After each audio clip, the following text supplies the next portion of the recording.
ಅಂತ ಗುರಿ ಕಾಣ್ತದೆ. ಎಲ್ಲ ಅದು ನೋಡಿದ್ರೆ ಈಗ 20 ಜನ MP ಗಳು ವೆಸ್ಟ್ ಬೆಂಗಾಲ್ ಯಾವುದೋ ಪಾರ್ಟಿ ಎದ್ದು 800 ಮೇಲೆ ಅದು ಗೆದ್ದಿಲ್ಲ, 800 ಓಟ್ ತೊಗೊಂಡಿಲ್ಲ. ಅದು ಅಂಥ ಪಾರ್ಟಿಗೆ 850,000 ಇಲ್ಲ. ಆ ಪಾರ್ಟಿ ಇವತ್ತು ಅತಿ ದೊಡ್ಡ ಪಾರ್ಟಿ ಹೊರಹೊಮ್ಮೆದ. ಈಗ 3ನೇ ಪಾರ್ಟಿ ಇದ್ದಂಥ ನಮ್ಮ ವಿಶೇಷವಾಗಿ ಅಖಿಲೇಶ್ ಯಾದವ್ ಆ ಪಾರ್ಟಿ ನೋಡಿದಕ್ಕೆ ಮುಂದಾಗಿದ್ದಾರೆ. ಈಗಾಗಲೇ ಉದ್ಧವ್ ಠಾಕ್ರೆ ಪಾರ್ಟಿ ಮುಗಿದಂಗೆ ಆಗಿದೆ. ಅಂದ್ರೆ ಒಟ್ಟಾರೆಯಾಗಿ ಭಾರತದ ವಿರೋಧ ಪಕ್ಷಗಳನ್ನೆಲ್ಲ ಮಠ ಮುಗಿಸ್ಬಿಡೋದಪ್ಪ ಅನ್ನೋ ಲೆಕ್ಕಕ್ಕೆ ಬಂದಿದ್ದರಿಂದಾಗಿ ಈ ದೇಶದಲ್ಲೇ ಸಂಸದೀಯ ಪ್ರಜಾಪ್ರಭುತ್ವ ಉಳಿಲಿಕ್ಕೆ ಸಾಧ್ಯ ಇದಲ್ಲ ಅಂತ.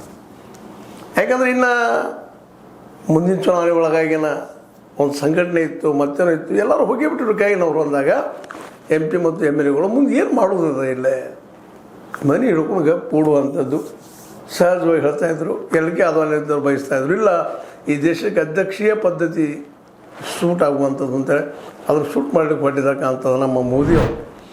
ಈ ಒಂದು 362 ಸೀಟ್ಗಳನ್ನ ಅವ್ರು ಏನಾದರೂ ಮಾಡಿಕೊಂಡ್ರು, ತಮ್ಮೊಳಗೆ ತೊಗೊಂಡ್ರು, NDA ಸಪೋರ್ಟಿಂಗ್ ಆಗಿ ತೊಗೊಂಡ್ರಪ್ಪ ಅಂತಂದ್ರೆ ಅಲ್ಲಿಗೆ ಒಂದು ಹಂತದ ಕೆಲಸ ಮುಗಿತೀನಿ ಹೆಚ್ಚಾಗೋದಿಲ್ಲ ಅಂತ ಹೇಳೋಕ್ಕಾಗೋದಿಲ್ಲ.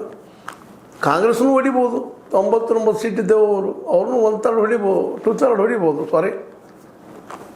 ಅಂದ್ರೆ ನಾವು ಹೇಳೋ ಉದ್ದೇಶ ಏನಪ್ಪ ಅಂತಂದ್ರೆ ಒಟ್ಟಾರೆಯಾಗಿ ತಮಗೇನು ಬೇಕಾ ಅನುಕೂಲತೆಯನ್ನು ಈ ಪ್ರಜಾಪ್ರಭುತ್ವ ವ್ಯವಸ್ಥೆಯಲ್ಲಿ ಮಾಡ್ತಾಯಿದ್ದಾರೆ. ಸಂಸದೀಯ ವ್ಯವಸ್ಥೆ ಇದರಿಂದಾಗಿ ಹಣಕ್ಕೆ ಮಾರಾಟ ಆಗುವಂಥದ್ದಪ್ಪ. ಇದೆಲ್ಲ ಅಧಿಕಾರಕ್ಕಾಗಿ ಹಣಕ್ಕೆ ಮಾರಾಟ ಆಗುವಂಥದ್ದು.